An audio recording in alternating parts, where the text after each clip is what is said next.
அனைவருக்கும் வணக்கம். வழக்கம் போல இந்த வீடியோலையும் நம்ம ரீசெண்ட் அப்டேட்ஸ் என்னது, கூட்டணிகள்லாம் எதை நோக்கி நகர்ந்துட்டு இருக்குது, இந்த மாதிரியான விஷயங்கள்லாம் பார்க்கறதுக்கு முன்னாடி முதல்ல ஒரு கண்டனத்தை நம்முடைய ஊடகத்தின் சார்பாக நம்ம தெரிவிக்கணும். கண்டிப்பாக மக்களாகிய நீங்களும் தெரிவிக்கணும்.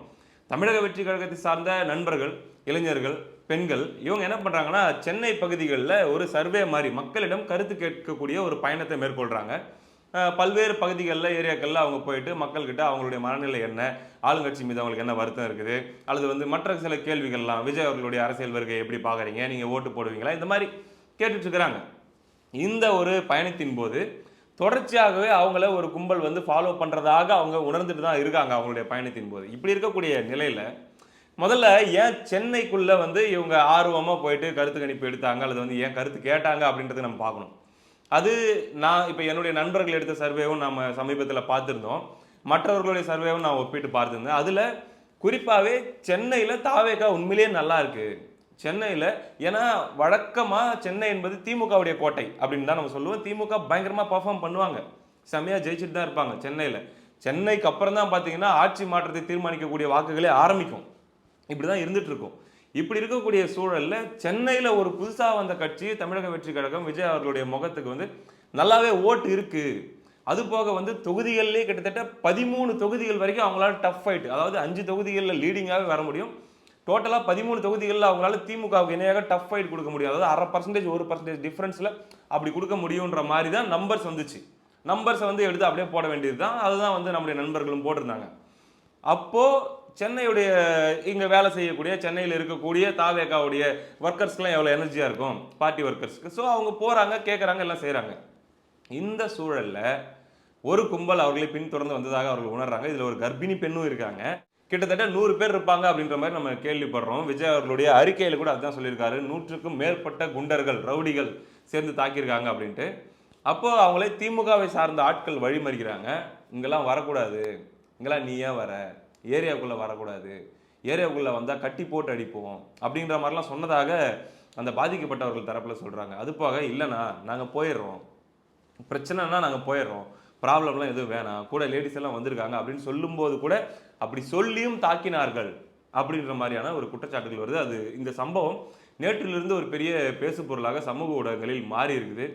எவ்வளோ ஒரு இழிவான மலிவான ஒரு ஒரு நகர்வை நோக்கி இவங்க போயிட்டு இருக்கிறாங்க. இப்போ சென்னை உங்கள் கோட்டைன்னா அப்போ சென்னை உங்களுக்கே சொந்தமா? ஏன் மற்ற கட்சிக்காரங்களாம் அதில் வேலை செய்யக்கூடாதா, ஓட்டு கேட்கக்கூடாதா, இல்லை மக்கள்கிட்ட போய் கருத்து கேட்கக்கூடாதா? இதெல்லாம் என்ன மாதிரியான நிலவரம்னு ஒன்றும் புரியலைங்க. சர்வே, மக்களுடைய கருத்து கேட்க போனால் அடிக்கிறது. அதுக்கப்புறம் சென்னையில் பார்த்தீங்கன்னா ஒரு தடவை இந்த பேடிஎம் இடியாப்பம் யார், நம்ம அண்டா செந்தில்வேல், இவர் வந்து ஏதோ ஒரு மக்கள் மன்றம் நிகழ்ச்சியில் போயிட்டு எவரும் பேசினாராம். மக்கள் ஏதோ கூட்டத்தில் இருந்தவங்க யாரோ 2 பேர் வந்து இந்த மாதிரி பேடிஎம் அப்படின்னு சொல்லி கலாச்சிட்டாங்களாம். உடனே வேட்டியை மடிச்சுட்டு அப்படி பச்சை பச்சையாக கெட்ட வார்த்தைகள் அங்கேயே பேசி ஆத்தா அம்மான்லாம் பேசியிருக்காரு. பேசி அதுக்கப்புறம் பார்த்தீங்கன்னா கொஞ்சம் நேரத்தில் பார்த்தா ஃபுல்லாக அந்த ஏரியாவில் இவர் ஃபோனை போட்டு திமுக சைட்லேருந்து ஆட்கள் 100-200க்கு மேலே அப்படி வந்து சேர்ந்துட்டாங்க. எல்லாமே அந்த ஒரு அமைச்சர் கராத்தே பாபுன்னு சொல்கிறாங்கல்ல, ஏதோ ஒரு சினிமாவில் கூட அவருடைய பெயர் கொண்ட அமைச்சர், அவருடைய ஏற்பாட்டில் தான் வந்து பார்த்தீங்கன்னா இங்கே டிபேட்டில் எங்கள் ஆளுங்க யாராச்சும் பேசும்போது அவங்க தப்பாக பேசுகிறாங்களோ, மெய்யா பேசுகிறாங்களோ, பொய்யா பேசுகிறாங்களோ, உருட்டுறாங்களோ மூடிக்கிட்டு கேட்டுட்டு இருக்கணும். யாராச்சும் ஏதாச்சும் கருத்து சொன்னீங்கன்னா பார் 300 பேர் 400 பேர் நாங்கள் ரெடி பண்ணி வந்து நிற்போம். டிபேட்டில் பேசினா அடிக்கிறாங்க, அதுக்கப்புறம் மக்கள்கிட்ட கருத்து கேட்க போனால் அடிக்கிறாங்க. இந்த லெவலுக்கு போயிட்டு இருக்குது. உண்மையிலேயே சென்னை தமிழ்நாட்டின் தலைநகரம் என்ன திமுக காரங்க தவிர திமுக துண்டு போட்டுட்டு போனால் மட்டும்தான் பாதுகாப்பா அப்படிங்கிற இடத்த நோக்கி போயிட்டு இருக்குது. சென்னை மக்களே, ஏன் காலங்காலமாக சென்னையை வந்து திமுகவுடைய கோட்டையாக தான் வச்சிருக்கணுமா? நீங்கள் தான் முடிவு பண்ணணும். நீங்கள் தான் எங்கள் தலையில் கட்டுறதே. சென்னை தவிர மற்ற மாவட்டங்களில் வாழ்கிற எல்லார் தலையிலையும் திமுக கட்டுறதை வேலையாக பண்ணிட்டுக்கிறவங்க சென்னை மக்கள். பார்த்து பண்ணுங்கய்யா, பாவம்யா எல்லாரும். ஆமாம், இது ஒரு விஷயத்தை நம்ம இந்த சொல்லணும்னு ஆசைப்படுறோம். ரைட்டு, வழக்கம் போல் இப்போ நம்ம அரசியல் விவாதங்களை ஆரம்பிப்போம். அதாவது பார்த்தீங்கன்னா மக்களே, நேற்று நம்ம வீடியோவில் யார் ஹீரோ? ராஜகண்ணப்பன் ராஜநாக மாதிரி படம் எடுத்து யாரை கொத்தினாரு? காங்கிரஸை கொத்தி விட்டாருங்க, கூடக்கிற கூட்டணி கட்சியவே அப்படின்னு சொல்லி நம்ம பேசியிருந்தோமா? 2 பேர் இருந்துக்கிட்டு எரிச்சல் பண்ணுறாங்க. இருக்கிறதே மொத்தம் 2 பேர் அந்த கட்சியில் சும்மா இரிட்டேட் பண்ணிட்டுக்கிறாங்க, போயும் தொலை மாட்டேங்கிறாங்கன்ற டோனில் பேசி வச்சுட்டாருங்க. அது பெரிய அளவில் சிக்கலை ஏற்படுத்தியிருக்குன்னு சொன்னோமா? அவருடைய இன்னைக்கு கோட்டா யார் தெரியுமா? நம்ம தேமுதிக. ஆமாம், சீட்டு கேட்குறாருன்னா வந்து அவர் என்னன்னா 2 கட்சியிலையும் பேசக்கூடாது. ஏதாவது ஒரு கட்சியில் ஸ்ட்ராங்காக திமுகவில் எனக்கு இவ்வளோ சீட்டு கொடுங்க அப்படின்னு அவர் தலைவர்கிட்ட கேட்டால் பரவாயில்ல. அங்கேயும் பேசுறது இங்கேயும் பேசுறது அது சரியாக அது நான் நியாயமும் இல்லை. ஒன்று இருக்கிறது வந்து விசுவாசமாக இருந்தால் ஒரு பக்கத்தில் விசுவாசமாக இருக்கணும். கூட்டணி கட்சி அதெல்லாம் ஒரு கட்சி பெரிய கட்சியை பற்றி பேசணும். அதாவது இந்த நேரத்தில் ஒரு சோகமான ஒரு விஷயத்தை நான் பகிர்ந்தாகணும். என்னன்னா தேமுதிகவுடைய பிரேமலதா விஜயகாந்த் அவர்கள் அவங்களுடைய மேடையில் பேசும்போது ரொம்ப ஒரு மாதிரி கெத்தா பில்டப்பாக சொல்லியிருந்தாங்க. கோட்டை முதல் குமரி வரை தேமுதிக யாரிடம் கூட்டணி வைக்க போகிறது, யாருடைய அணியில் சேரப்போகிறது என்பது மட்டும்தான் பேசு பொருளாக இருக்கிறது. எல்லாருமே தேமுதிக எங்க போகுது, திமுகவுக்கு போவாங்களா அதிமுகவுக்கு போவாங்களா, ஐயோ அவங்க பயங்கரமான ஆளாச்சே, அவங்க யாருக்கிட்ட போறாங்களோ அந்த கூட்டணி தானே ஜெயிக்கும் அப்படின்லாம் பேசிட்டு இருக்கிறாங்க. நம்ம அப்படியே சஸ்பென்ஸை ஹோல்டு பண்ணிட்டு இருக்கிறோம். நம்ம போற கூட்டணி பாருங்க ஜெயிக்க போகுது அப்படின்லாம் சொல்லி நேத்து தாங்க பேசியிருந்தாங்க. என்ன இன்னும் கூட்டணி அறிவிக்கலையே, எல்லா பக்கம் எங்க பார்த்தாலும் தேமுதிக யார் கூட போகுது, தேமுதிக யாரோட கூட்டணி, தேமுதிக எங்க கூட்டணி. எல்லா தமிழ்நாடு முழுக்க சென்னை கோட்டை முதல் குமரி வரை அத்தனை பேரும் சொல்ற ஒரே வேர்டு இதுதான். இந்த இடத்துல உங்களுக்கு ஒரு கேள்வி வரலாம், தம்பி 2-3 நாளைக்கு முன்னாடி நம்ம சேனல்ல ஒரு வீடியோ போட்டு 90% கன்ஃபார்ம் ஆயிடுச்சுன்னு சொன்னியே, அப்ப அது என்ன கணக்கு, என்டிஏ கிட்ட தான் வந்துட்டாங்க உறுதி ஆயிடுச்சுன்னு சொன்னியே, அதுல வந்து இத்தனை சீட்டுகள் அது போக சில பல விஷயங்கள்லாம் ஃபைனலிஸ்ட்னு சொன்னியே, இப்போ என்ன அப்படின்னா இருங்க நம்ம பேசிட்டு இருக்கிறது தேமுதிகவை பத்தி, அதையும் விளக்கம் சொல்றேன் இருங்க கேளுங்க. அப்போ இவங்க இப்படி பில்டப்பா எல்லா ஏரியாலையும் நம்மளை பத்தி தான் பேசிக்கிறாங்க, அப்படி ஒரு டிமாண்டு அப்படின்லாம் அவங்க சொல்லிட்டு இருக்க, அதிமுக கூட ரொம்ப மரியாதையா கௌரவமா பேச்சுவார்த்தை நடத்தினா கூட அதை திரைமறைவில் அல்லது வந்து தூதுவர்கள் மூலமாக பேசுறது அப்படின்ற லெவலில் மெயின்டைன் பண்ணிட்டுக்கிறாங்க. இப்போ எல்முருகன் அவர்கள் தான் அந்த பேச்சுவார்த்தையை நடத்தி கொண்டு போயிட்டு இருக்கிறாரு. அந்த 10+1 ப்ளஸ் ஒரு என்ன சொல்றது ஒரு சில பரிசு பொருட்கள் அப்படின்ற மாதிரியான ஒரு ரூட்ல அது போயிட்டு இருக்குது. ரேட்டுன்னு வருது பாருங்க வாயில, ஐயோ அப்படிங்கிற ரூட்ல அது போயிட்டு இருக்குதா, அது கன்ஃபார்ம்டுன்னு தான் சொல்றாங்க.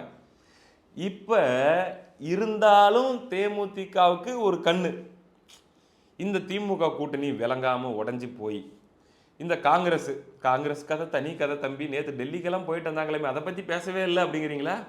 ஒன்றுன்னா போவோம், இதை முடிச்சுட்டு போயிடுவோம், அடுத்த வீடியோவில் அதை பற்றி பேசுவோம். அப்போ இவங்க குறுன்னு அங்கே பார்த்துட்டு இருக்கிறாங்க. ரைட்டு, இங்கே 10+1 கன்ஃபார்ம் பண்ணிக்கிட்டோம், பேசி முடிச்சிட்டோம். இருந்தாலும் இப்பயே போய் ஏன் அனௌன்ஸ் பண்ணிட்டு வந்துடணும், இருங்க எதுக்கும் ஒரு 8 அது உடையதான்னு பார்த்துடலாம். ஒருவேளை இப்படி காங்கிரஸ் உடஞ்சி இந்த பக்கம் டிவிகே கிட்ட போறாங்கன்னு வச்சுப்போம். இப்போ காங்கிரஸுடைய வேக்கன்சியை ஃபில் பண்ணுறதுக்கு திமுகவுக்கு நாம தேவைப்படுவோம், ஐயா ராமதாஸ் தேவைப்படுவார். அப்போ நம்ம திமுக கிட்ட கண்டிப்பாக அதிமுக கிட்ட கிடைக்கிறத விட அதிகமாக கிடைக்கும் அப்போ போனால். அதனால் அந்த ஒரு வாய்ப்பையும் இருந்து பார்த்துட்டு காங்கிரஸ் என்ன முடிவெடுக்கிறாங்கன்னு பார்த்துட்டு அப்புறமா அப்படி போய்க்கலாம் 10+1 சொல்லி. அங்கே ஒருவேளை அவங்க அங்கேயே தங்கிட்டாங்கன்னா அப்படின்னு இவங்க இருக்காங்களா?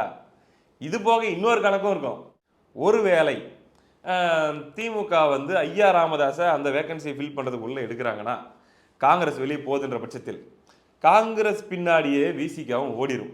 ஏன்னா அவங்க தெளிவாக சொல்லிட்டாங்க, அவரை எடுத்தீங்கன்னா நாங்கள் இல்லை, குறுக்க யார் பேசினாலும் சரி, செல்வ பெருந்தகையும் பேசினாலும் சரி ஒத்துக்க முடியாது அப்படிங்கிற ஒரு மோடில் விசிகா இருக்கிறதுனால அப்போ பின்னாடியே காங்கிரஸ் கூட சேர்ந்துட்டு டிவிகே சைடு போகிறாங்கன்னா இந்த கூட்டணி பார்த்தா சற்று பலமாக தெரியும் போல தெரிகிறது. டிவிகே காங்கிரஸ் விசிகே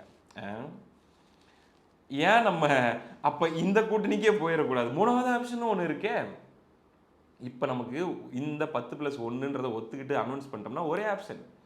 ஆனால் கொஞ்சம் ஒரு 10 நாள் வெயிட் பண்ணி பார்த்தோம்னா அல்லது ஒரு 15 நாள் வெயிட் பண்ணி பார்த்தோம்னா ஒருவேளை நமக்கு 3 கேட் ஓப்பன் ஆகுதான்றது தெரிஞ்சிருமே. திமுகவுக்கு போனால் அந்த ஆர்டரில் வரக்கூடாது, இருங்க. காங்கிரஸ் விசிகா ஒருவேளை தாவேகா கிட்ட போகுதுன்னு வச்சுப்போம். அப்போ அந்த கூட்டணிக்கு நம்ம போனால், தாவேகா கூட்டணிக்கு போனால் நிறைய சீட்டு 20க்கு மேலே சீட்டு ப்ளஸ் ஆட்சியில் பங்கு அப்படிங்கிற ஒரு ஆஃபர். ரைட்டு, நல்லா இருக்கு ஒன்று. சரி, இந்த பக்கம் தான் காங்கிரஸ்லாம் காலி ஆயிடுச்சு, சீட்டு சும்மா இருக்குதுன்னு சொல்லி திமுக பக்கம் போனால் கண்டிப்பாக அதிமுக கொடுக்கறத விட அதிக சீட்டு கொடுத்து தான் ஆகணும், ஒரு 14-15. நல்லா இருக்கு. அது போக அந்த சில கூடுதலாக இனிப்பு பொட்டலங்கள் நல்லா இருக்கு. அப்படியே இந்த பக்கம் திரும்பி பார்த்தோம்னா, ஏன்னா இன்னொரு ஆங்கிள்லையும் யோசிக்கணும். காங்கிரஸும் விசிகாவும் ஒருவேளை வெளியே போயிருது, இல்லை காங்கிரஸ் வெளியே போயிருது அப்படின்னா இந்த பாடி ரொம்ப வீக் ஆகிடும். அதாவது எலெக்ஷனுக்கு முன்னாடியே தெரிஞ்சிடும் இவங்க தோக்க தான் போகிறாங்க, மறுபடியும் வரப்போகிறதில்ல அப்படின்ட்டு. அப்படி பர்செப்ஷன் ஏற்கனவே ஹெவி ஆன்டி இன்கம்பன்சி இதெல்லாம் இருக்கிற இவங்களோட போய் 15 சீட்டு தான் வாங்கிட்டு நின்னா மட்டும் என்ன பிரயோஜனம்? அது எம்எல்ஏவாக கன்வெர்ட் ஆகுமா? 15க்கு 1, 15க்கு 2 அப்படிங்கிற மாதிரி மார்க் வாங்கிட்டோம்னா என்ன பண்ணுறது? இருந்தாலும் 15ன்றது பெரிய நம்பராக இருக்குது அப்படின்லாம் யோசிச்சுக்கிட்டு தான் அனௌன்ஸ்மெண்ட்டுக்கு அப்படி ஒரு டிலே பண்ணிட்டு பெரிய ராஜதந்திரம் பண்ணிட்டு இருக்கிறதாக அவங்க பிளான் பண்ணிட்டு இருக்கிறாங்க. ஆனால் இந்த பக்கம் ஏடிஎம்கே என்டிஏ சைடு விசாரிச்சு பார்த்தா அவங்க என்ன சொல்கிறாங்க, எப்பா நாங்கள் ரிலாக்ஸாக இருக்கோம்பா. இவங்க சொல்கிறாங்கல்ல, யார், பிரேமலதா அவர்கள், கோட்டை முதல் குமரி வரை எங்களை பற்றி தான் பேச்சு, அது யாரும் பேசிகிட்டு இருக்கட்டும், எங்களுக்கு தெரியாது, நாங்கள் ரிலாக்ஸ்டாக இருக்கிறோம். ஆல்ரெடி எங்களுக்கு சவுத்துக்கு, நார்த்துக்கு, கொங்குக்குன்னு சொல்லி எல்லாத்துக்கும் டீமை செட் பண்ணிட்டோம், எங்களுக்கு தெளிவாக போயிட்டுருக்குது. இப்போ ஒன்றும் இல்லை, 10+1 சொல்லி நாங்கள் பிரேமலதா அவர்களுக்கு சொல்லிட்டோம். வந்து இப்பயே முந்தி கொண்டால் அவர்களுக்கு அது கிடைக்கும்.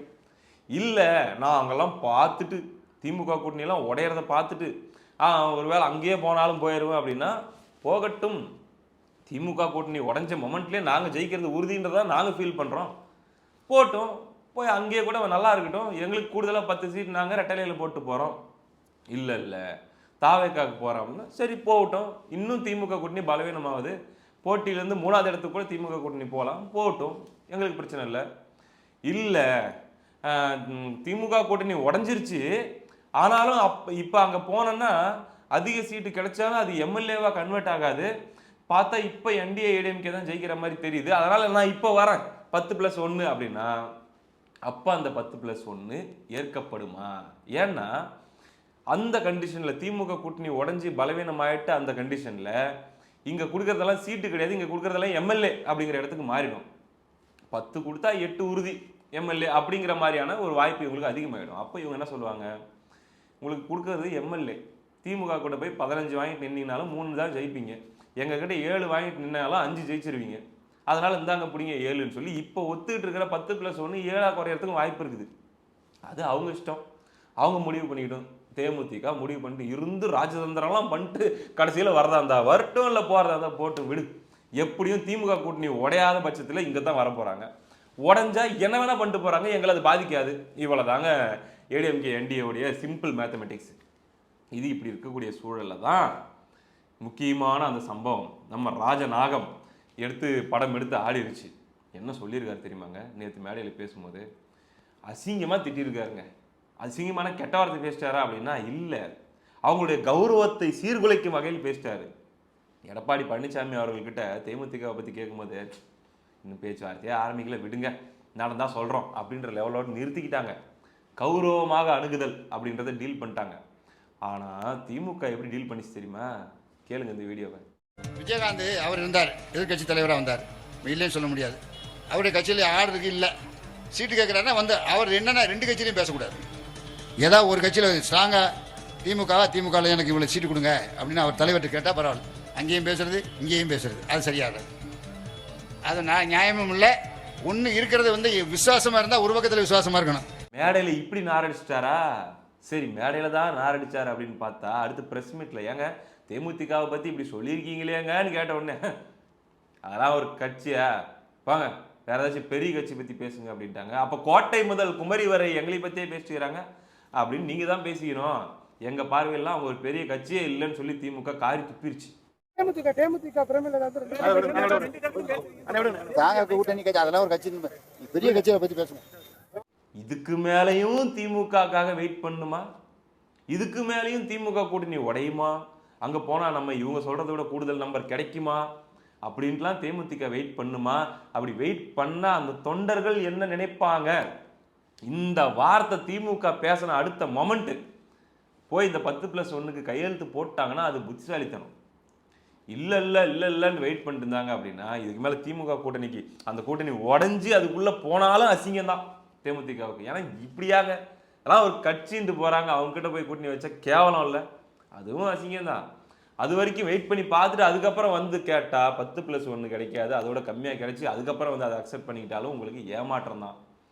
அதனால் ராஜதந்திரம் பண்ணுகிறோம் நீங்க வந்து இல்ல தாவேகா அணிக்குள்ள போலாம்னா நல்ல விஷயம், போங்க, நல்ல ஒரு சப்போர்ட்டா ஒரு புது கூட்டணியா நில்லுங்க. ஆனா நீங்க எதிர்பார்க்குற சீட்டும் ஆட்சியில பங்கு அப்படிங்கிற உத்தரவாதமும் கிடைக்கும். ஆனா நீங்க எதிர்பார்க்குற இன்னொரு இனிப்பு பொட்டலங்கள் அங்க கிடைக்காது. இதெல்லாம் தான் அவங்களுக்கு முன்னாடி இருக்கிற ஈக்குவேஷன்ஸ். என்ன முடிவு எடுக்க போறாங்க அப்படிங்கிறத நம்ம பொறுத்திருந்து பார்ப்போம். வழக்கம் போல ரொம்ப இழுத்து கடைசியில சரியான டைம்ல தப்பான முடிவு ஒன்று எடுத்து வச்சுட்டு கெத்து காமிச்சிட்டு போயிடுவாங்களா அப்படிங்கிறதெல்லாம் பார்ப்போம். அடுத்த வீடியோவில் சந்திப்போம். நன்றி.